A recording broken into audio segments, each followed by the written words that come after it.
आइए बच्चों, आज हम चर्चा करते हैं इस वीडियो में पतंग जो कविता है। आपकी कक्षा 12वीं में जो आलोक धनवा जी की कविता है वो है पतंग।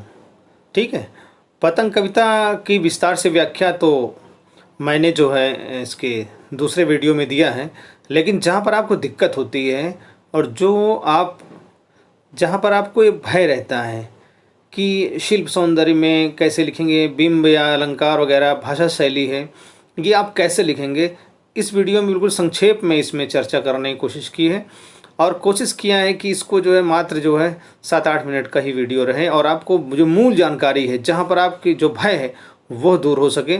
तो इसमें आइए चलते हैं बिना देर किए हुए। और इसमें हमने आपको बताया है कि ये जो शिल्प सौंदर्य के जो प्रश्न होते हैं ना, वो बहुत ही कठिन लगते हैं लेकिन कठिन होते नहीं हैं। आइए देखते हैं। इसमें देखिए, ये पतंग उड़ा रहे हैं बच्चे। थोड़ा सा बता दे रहा हूँ। देखिए, पतंग जो है वो विविध रंगों की है। तो जो बच्चों की दुनिया है, जो बच्चों की कल्पना है, वो विविध रंगी होती है, सतरंगी होती है, बहुरंगी होती है। ठीक है, और एक जोश और उत्साह से बच्चे खेल रहे होते हैं। अब इसमें आगे देखिए, सबसे पहले इसमें जो पहले ही आया हुआ है कि शरद आया पुलों को पार करते हुए। तो जो एक प्रॉब्लम आती है, बच्चों को समस्याएं आती हैं कि शरद क्या है या ऋतु क्या है। सामान्यतः आज की जो शैली है उसमें ये चीज़ें बताई नहीं जाती हैं, लेकिन यहाँ पर आप सबसे पहले देख लीजिए, आपकी जानकारी के लिए बहुत अच्छा है कि ऋतुओं के नाम देखिए, वसंत ऋतु का वर्णन है। संक्षेप में थोड़ा सा देख लेंगे, बहुत अच्छी जानकारी ये आपके लिए भविष्य के लिए होगी। आप इसको नोट भी कर लीजिएगा। वसंत ऋतु, जिसको स्प्रिंग सीजन कहते हैं, वो जो हिंदी महीना है वो चैत्र से बैसाख तक होता है, और जो अंग्रेजी महीना है वो मार्च से अप्रैल तक होता है। इसके बाद आती है ग्रीष्म ऋतु, जिसको समर सीजन कहते हैं। ये ज्येष्ठ से आषाढ़ तक आता है और मई से जून तक, यानी पहले हिंदी महीने का नाम दिया हुआ है, उसके बाद जो अंग्रेजी महीना है उसका नाम दिया हुआ है। फिर इसके बाद देखिए आता है वर्षा ऋतु, यानी रेनी सीजन। इसमें ये सावन से लेके भाद्रपद, अर्थात सावन से भादों तक, जुलाई अगस्त सितंबर। ठीक है, फिर इसके बाद आती है शरद ऋतु। जो ऑटम कहते हैं इसमें। तो ये आश्विन से कार्तिक, आश्विन को क्वार भी कहते हैं, क्वार से कार्तिक, यानी आश्विन से कार्तिक, और अक्टूबर से नवंबर।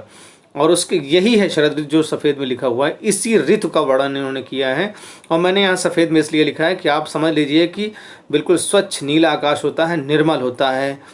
ठीक है, फिर ये जिसका वर्णन इन्होंने यहाँ पे किया है पतंग कविता का, उसमें जो है शरद ऋतु का ही वर्णन किया गया है। खुला आसमान है बिल्कुल, और उसमें बच्चों को आमंत्रित कर रहा है कि आइए आसमान में और जो है अपनी पतंग उड़ाइए। फिर कहते हैं हेमंत ऋतु है, प्री विंटर, माघ से पौष, पूष भी कहते हैं इसको, माघ भी कहते हैं माघ शीर्ष को। तो माघ से पूष तक, यानी माघ शीर्ष से पौष तक। और उसके बाद दिसंबर से जनवरी, ये अंग्रेजी महीने में नाम है इसका। फिर शिशिर ऋतु, जिसको शीत ऋतु कहते हैं, विंटर सीजन, माघ से फागुन, यानी जनवरी और फरवरी। तो आगे आइए जहाँ पर हमको बात करनी है। देखिए, बिंब विधान मैंने आपको पहले भी कई वीडियो में बनाया है। बिंब विधान में थोड़ा सा घबराते हैं बच्चे, लेकिन घबराने की ज़रूरत नहीं है बच्चों। और ज़्यादा नहीं, आप सिर्फ इतना समझ लीजिए कि यहाँ पर क्या लिखा हुआ है। इस कविता में ये चीज़ें बहुत आती हैं कि बिंब विधान 2 नंबर 4 नंबर तक के आ जाते हैं। बिंब सौंदर्य या बिंब विधान ऐसे प्रतीक करके आ जाता है। तो यहाँ पर देखिए, बिंब दृश्य बिंब है यहाँ पे। ठीक है, दृश्य बिंब क्या मतलब ये होता है कि जो ऐसा कोई उपमा की गई है, ऐसी तुलना की गई है, जैसे खरगोश की आंखों जैसा लाल सवेरा। तो खरगोश की आंखों जैसा लाल सवेरा जो है, वो लाल सवेरे की तुलना खरगोश की आंखों से की है। तो ये क्या है, देखने वाला बिंब है। तो ये दृश्य बिंब की श्रेणी में आता है। तो जब आप लिखें, उसमें आपकी परीक्षा हो और परीक्षा में कॉपी में, तो आप उसको दृश्य बिंब के, खरगोश की आंखों जैसा लाल सवेरा डैश करते हैं, दृश्य बिंब। ठीक है, और उसके बाद है पुलों को पार करते हुए। तो पुलों को पार करते हुए वो आ रहा है शरद ऋतु। ठीक है, तो वहाँ पर यहाँ भी दृश्य बिंब है, क्योंकि वो दिखाई पड़ रहा है, देखने वाला है ये। ठीक, फिर उसके बाद है चमकीले इशारों से बुलाते हुए। यहाँ पे भी दृश्य बिंब है।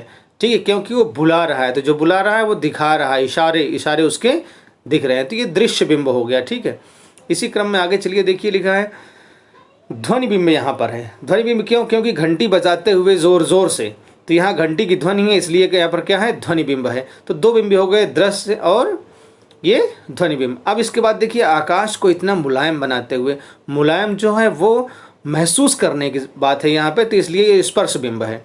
ठीक है, तो इस तरह से 3 बिंबों का वर्णन किया गया है यहाँ पे, स्पर्श बिंब, ध्वनि बिंब और दृश्य बिंब। ठीक है, और इसको आप बार बार देख सकते हैं।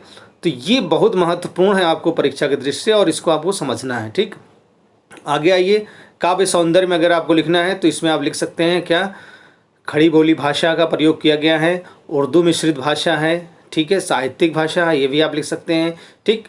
और उपमा, अनुप्रास और मानवीकरण अलंकार का प्रयोग है। नवीन उपमान है एवं बिंब है। नवीन उपमान मतलब नई नई चीज़ों से तुलना करके, जैसे सवेरे की तुलना खरगोश की आंखों से की गई है, साइकिल चलाते हुए आ रहा है, साइकिल से उसमें तुलना की गई है, ठीक है। फिर उसके बाद नवीन उपमान एवं बिंब, बिंब हमने आपको बता ही दिए हैं।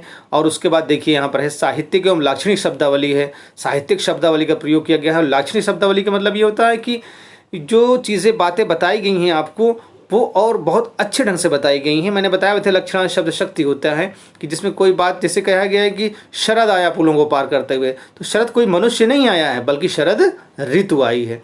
तो इस तरह से जब कोई बात सीधी ना कह के थोड़ा सा सुंदरता के साथ, उपमा के साथ कही जाती है, तो वो जो है लाक्षणिक शब्दावली हो जाती है। लक्षण शब्द शक्ति है एक, जिसकी परिभाषा ये होती है कि जब सीधी बात कहने में अर्थ में विरोध उत्पन्न होने लगे, तो वहाँ पर गतिरोध उत्पन्न होने लगे, तो वहाँ पे लक्षण शब्द शक्ति होती है, ठीक। इसके बाद और इसमें विशेषता है मुक्त छंद, ओज गुण से परिपूर्ण। तो जब भी अगर आपके में काव्य सौंदर्य आता है, शिल्प सौंदर्य आता है, ये 5 पॉइंट अगर आप लिख देंगे तो पूरे आपको 2 अंक मिलेंगे। अब इसके बाद आ जाइए और हम कविता में जो निहित अलंकार है उसकी चर्चा कर लेते हैं। कविता में जो निहित अलंकार है वो है खरगोश की आंखों जैसा लाल सवेरा, उपमा अलंकार, ठीक है।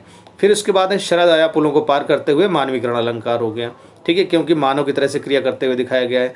जोर जोर से पुनरुक्ति प्रकाश अलंकार है इसमें।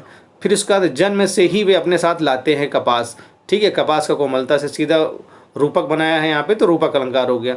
इस प्रकार है। फिर अनुप्रास अलंकार की विभिन्न पंक्तियाँ तो भरी ही हैं उसमें, ठीक है, और दिशाओं को मृदंग की तरह बजाते हुए इसमें उपमा अलंकार है, ठीक। और अनुप्रास अलंकार की विभिन्न पंक्तियाँ है ही हैं। तो इस तरह से बिल्कुल संक्षेप में आपको मैंने बताने की कोशिश की है। अब इसके बाद देखिए यहाँ पर आप जानते हैं, सब्सक्राइब करिए।